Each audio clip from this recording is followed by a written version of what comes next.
lagu hirtaanahay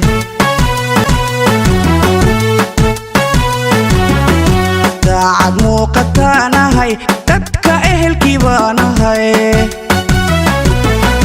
daafaca dalkaanahay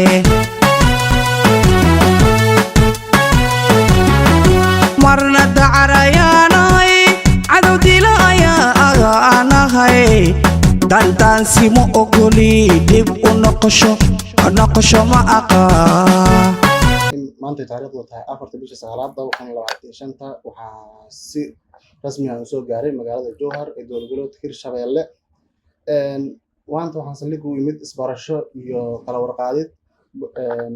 hay'adaha amniga iyo qaybaha kala duwan ee bulshada si aan uga wada shaqeyno magaalada Jowhar ee caasimadda dowlad goboleedka Hirshabelle taas oo maalmihii ugu dambeeyay ay si habsami leh u socdaan howlaheeda shaqo anigana aan rajaynayo inaan halkii aan ka sii wado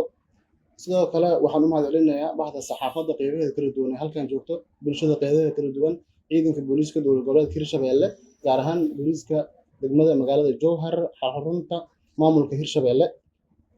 sidoo kale waxaan u mahadcelinayaa madaxweynaha dowlad goboleedka Hirshabelle mudane Cali Guudlaabe sidoo kale guddoonka baarlamaanka Hirshabelle ugu horeeyo Dr. Luqmaan sidoo kale waxaan u mahadcelinayaa taliska booliiska Hirshabelle ugu horeeyo taliska qaybta booliiska Hirshabelle General Xasan Ciise Xasan sidoo kale waxaan u mahadcelinayaa taliska booliiska heer gobol heer degmo iyo qaybaha kala duwan ee booliiska saldhigga Jowhar